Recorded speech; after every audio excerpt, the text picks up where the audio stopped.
Whenever you're ready. Hello everyone. We will discuss Chapter 7 that describes how to retain Generation X employees. As we all remember, Generation Xers were born between 1965 and 1976, and that includes me. I'm Generation Xer, and it's interesting that almost all it said about the American Generation X is true for people from former Soviet Union. As American Generation Xers, we were born in the period where great changes began, and we graduated into collapse of Soviet Union, where we had no jobs.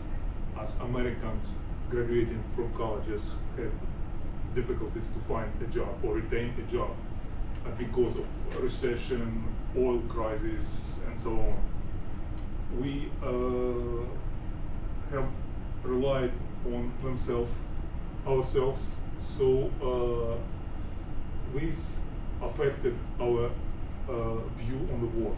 That's why to retain Generation Xers, a company should pay attention to key areas, such as company culture.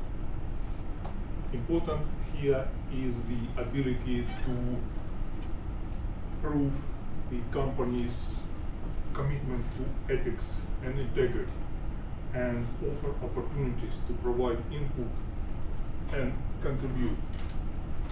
Next important key area is management.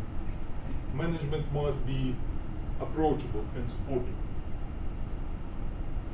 Management better provide feedback, reward achievements, and encourage employee growth. And doing all this, management should not micromanage.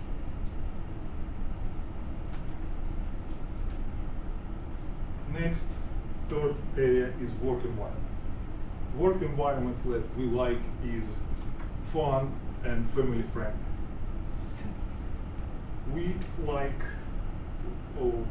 our work to accommodate our needs. Most of us have families, kids, and we need accommodation to spend time with them. And we all, including myself, love technology. Our computers, our PlayStations, so on. So we like when our work in high technology related.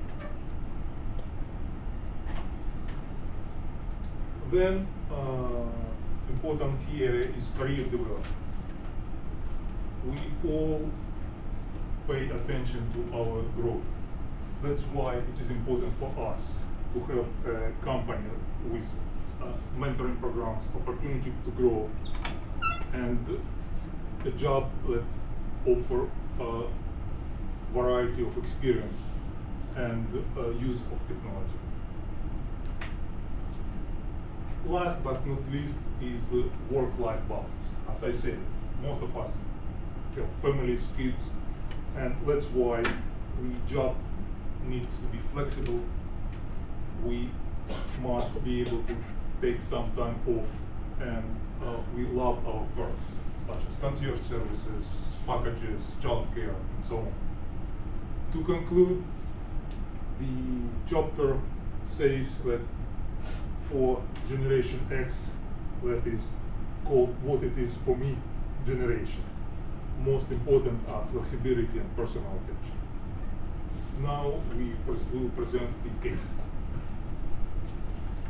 Hi, my name is Jacob, and I'm going to talk about the case study. We have Brett, and Brett is 25 years old, and he's sales associate, and he's looking for some promotion. And the sales director reviewed Brett's background with some consideration, and she returned Brett to HR, saying that he's too young. So she concerned about how Brett would deal with the customers because he looks so young. And the result is, what do you think about the result? The sales director chose not to consider and promote Brett, and Brett just left the company within a few months. and he became the top sales associate. And the questions we ask, and the first question is age a bona fide a requirement for this position? Anyone has any idea for this? No. It's not.